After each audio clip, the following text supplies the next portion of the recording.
These videos are not for children. If you are a children, then piss off. Hey there, I'm Infuso. And in the past on this channel, I've talked a lot about the Halloween franchise. I pretty much covered all the movies except for Halloween 3, Halloween 6 the unrated producer's cut, Rob Zombie's Halloween 2, and the 2018 sequel reboot. But rest assured, we'll get there. Eventually. Probably. Maybe. But now I'd like to take a look at the Halloween franchise as a whole and try to figure out where it all went wrong. I should note that I originally intended to put this video out back in October, but then I saw that Entertain the Elk did his own the day Halloween died. It kind of put me off of putting this out. So instead, I held it off until now. So that is why we're celebrating Halloween during Christmas. But let me just say now that unlike other videos I did in this series, there isn't just one date or one movie in mind. The Halloween franchise has seen almost as many deaths off-screen as it has on. The first Halloween was your standard slasher flick, and it was pretty revolutionary for the time. It was about a masked man, a figure, if you will, silently stalking a group of young girls in Haddonfield, Illinois. All the while, his former psychiatrist desperately tried to track down his former patient. The movie didn't really explain itself, and the killer's only motive seemed to be madness. And really, that's kinda all you need. The less we know, the more fearful we are. Because as every movie I've ever seen says, you always fear what you don't understand. There were some really great performances in it. Both Loomis and Laurie were absolute highlights. And the really eerie way that this masked man walked about, well, that certainly added to it as well. The next movie, the decision was made to expand the backstory of the characters and reveal that Michael wanted Laurie dead. Damn! Because Laurie was secretly his sister. Damn! A decision that was undoubtedly made by a drunken John Carpenter rewatching The Empire Strikes Back. It takes place directly after the events of the first film. And I may get some real hate here when I say this, but this movie is the most overrated in all of the franchise. Now, I wouldn't say it's bad. It's enjoyable to a degree, but it's definitely not on the same level as the first one. Take your nostalgia glasses off. It just doesn't hold up. The tone is muddled and really confused. It can't decide if it's a horror, a comedy, a schmaltzy romance movie. It just doesn't really hold up as a sequel to one of the most iconic horror movies of all time. And I've constantly heard people compare this to the first one and act as if the first two Halloween movies are the holy grail, but holy shit, no! Halloween 3 decided to venture into other realms, and truthfully, it probably shouldn't even be called Halloween. The original idea was to make Halloween an anthology series, which could have worked. The only common theme with all of these stories would be that they took place on Halloween. Hence the name, Halloween. And that's a fine enough idea. But not when you're already 2 movies deep into your franchise and both movies revolved around Michael Myers. You've pretty much already set in tombstone what your series is about. As you can imagine, this upsets some people, and a lot of people didn't even go to see the movie. And those that did felt a little bit betrayed. Now, I've heard that this movie is a fine enough movie in its own right, but I don't know that, because I've never seen it. You want to know why? Because I literally have no desire whatsoever to see it, until I inevitably make a video on this account for all of you. That's just kind of how things work. In my opinion, the franchise kind of experienced its first death around here. But god damn it if this cat didn't have 8 lives left. Halloween 4 was a return to the Halloween formula, and being such, it was called The Return of Michael Myers. Once again, no doubt influenced by a drunken John Carpenter now watching Return of the Jedi. I know there's some mixed opinions on this, but I personally love Halloween 4. And because the movie couldn't bring back Jamie Lee Curtis, they settled on giving her character a daughter named what else but Jamie. Possibly either as a nod or a middle finger to Curtis, depending on how you choose to look at it. Danielle Harris may be the best child actor outside of Macaulay Culkin. She gave a very convincing performance, and the fact that she was so young also made her seem that much more vulnerable, and that much more in danger than her on-screen mother before her. It also brought back Donald Pleasance as Dr. Loomis, and once again, the guy did an amazing job, and is an absolute highlight of this movie. And that's why I really don't understand people who downplay or completely dismiss Halloween 4, 5, and even a little bit of 6, because to me, Donald Pleasance was integral to this series, and the more we got of him, the better. Halloween 5 was your basic continuation of that story, and again, some brilliant performances from Harris and an aging Pleasance. Tina, not so much. She's another story that I choose not to read. The movie would have been a little bit more interesting had they gone with their original idea of having revealed that little Jamie was now the new Halloween killer. But alas, we can't always get what we want. I mean, me personally, I always wanted to be a dancer, but here I am making YouTube videos for a living, so, you know, things don't always go the way we expect them. Now, I want to credit this movie for doing a lot to set up the next movie in the series, with the inclusions of a man in black helping Michael out, and also that Michael had a tattoo of some kind on his wrist. What kind of a loser tattoos their own wrist?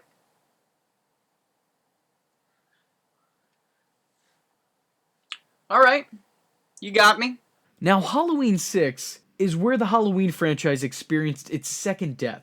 Halloween 6 was an absolute travesty. A negative screen testing led to the studio cutting out important parts of the movie and reshooting a good chunk of it without one of their lead actors, as Donald Pleasance unfortunately passed away prior to reshoots. It was absolutely horrendous. The plot doesn't make any sense, the film doesn't explain why characters are in certain places or doing certain things. It's a chopped up disaster. It doesn't flow properly, and honestly, despite being a revised version of a movie, it doesn't even feel like it's the final cut. If that's not enough, the creative decisions made in this movie are kinda mind-boggling. Making Michael Myers under the control of a cult, a curse of thorn that can be switched from person to person, having Michael impregnate his own niece. This wasn't expanding the Halloween lore, it was actively defiling it.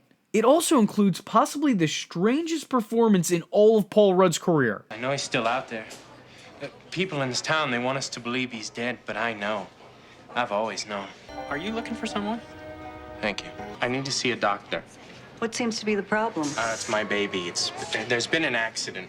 What kind of accident? Get me a doctor, now! The Druids were also great mathematicians and astronomers, but the thorn symbol is actually a constellation of stars that appears from time to time on Halloween night. Now, I want to know, Paul, if you're listening to me, which I know you're an avid follower of my videos, Paul, what made you go with whatever this is? Also, what is it that you were going for?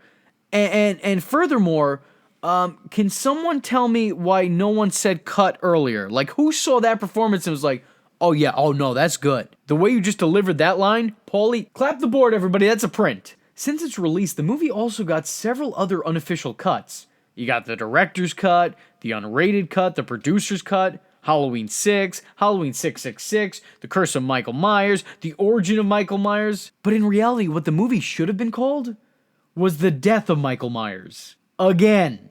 3 years later, the decision came to reboot the series after Halloween 2, with Halloween H2O. A movie which has absolutely nothing to do with water, mind you, as it stood for Halloween 20 years later. No more Jamie, no more Thorn, none of that shit ever happened. Halloween 4 through 6 are about as much in canon as Halloween 3 is. This movie also brought back Jamie Lee Curtis's Laurie Strode.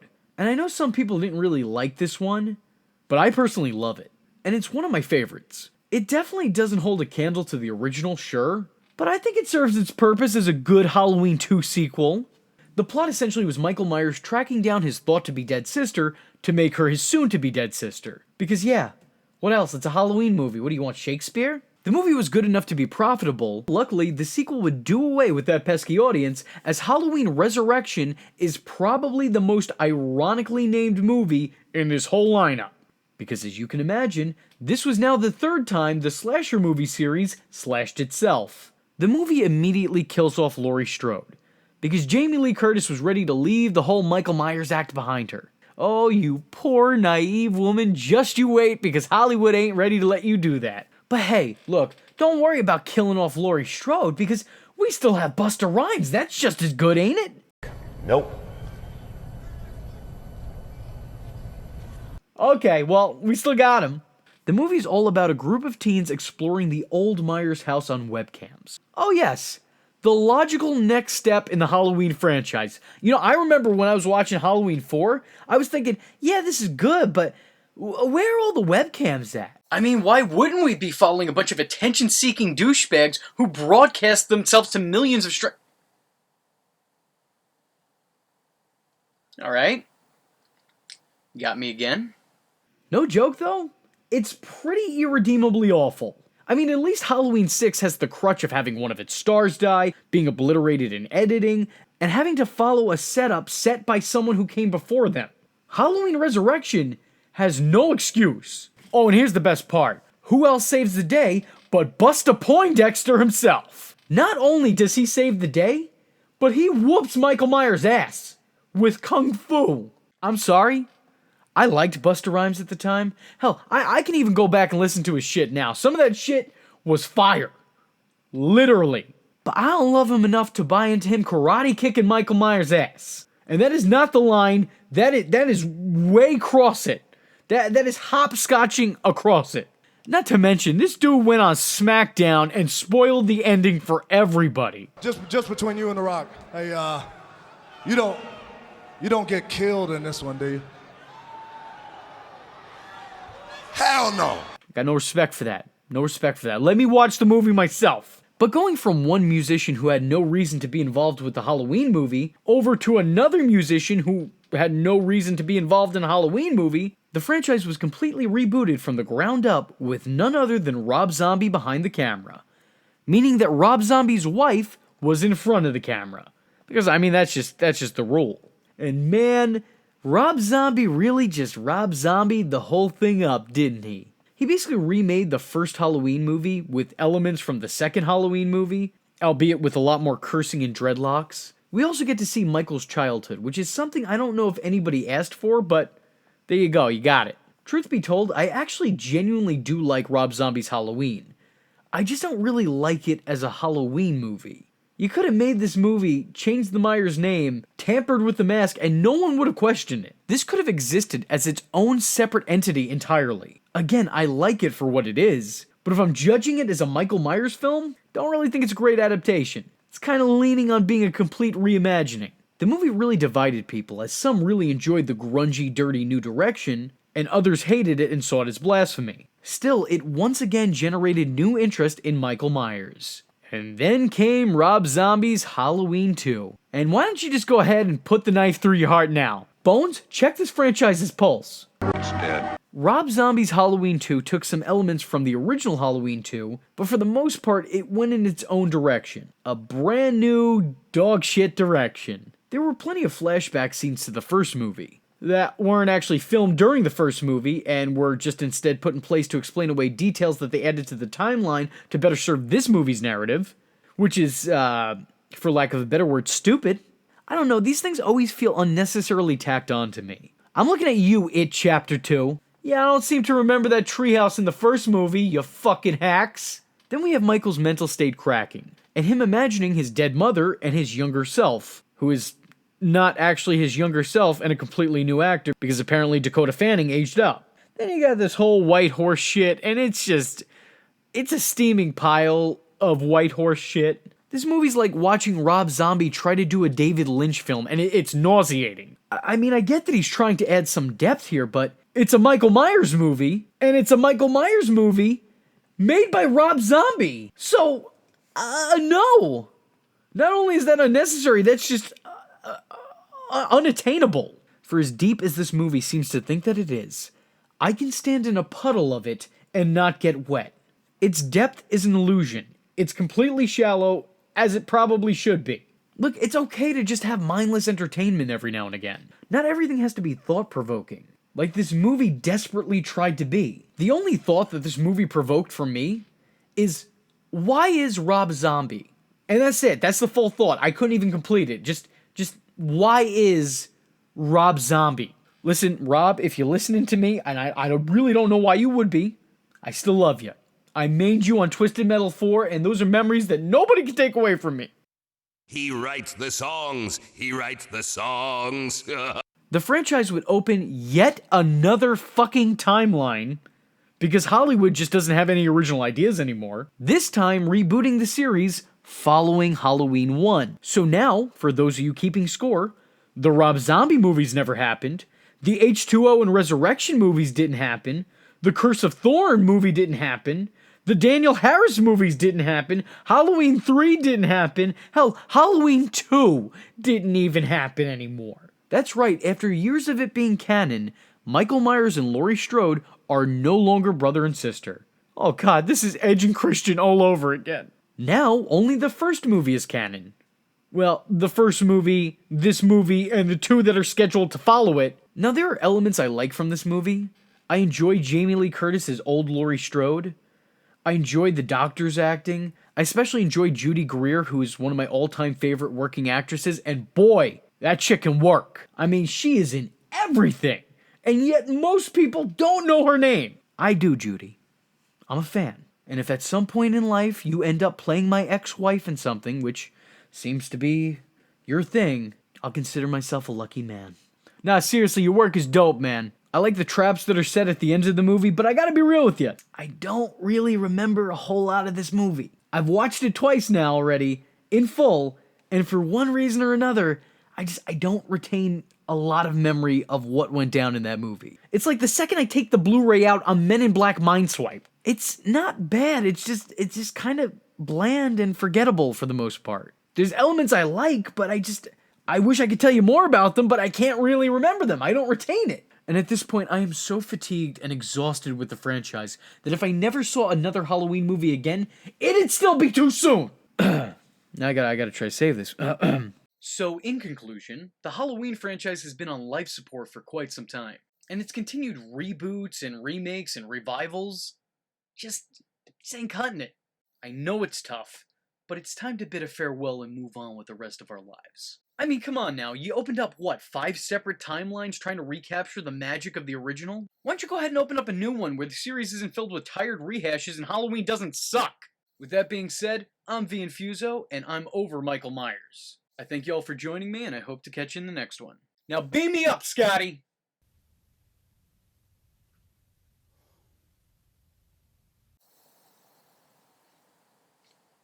Vance. Vance!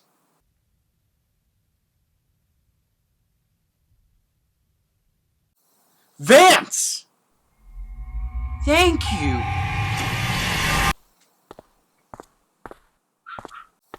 I am vengeance. I am the night, and that was V Infuso. Just remember, if you're not tuning in, then you're missing out. Catch him next time. Same bat time, same bat channel.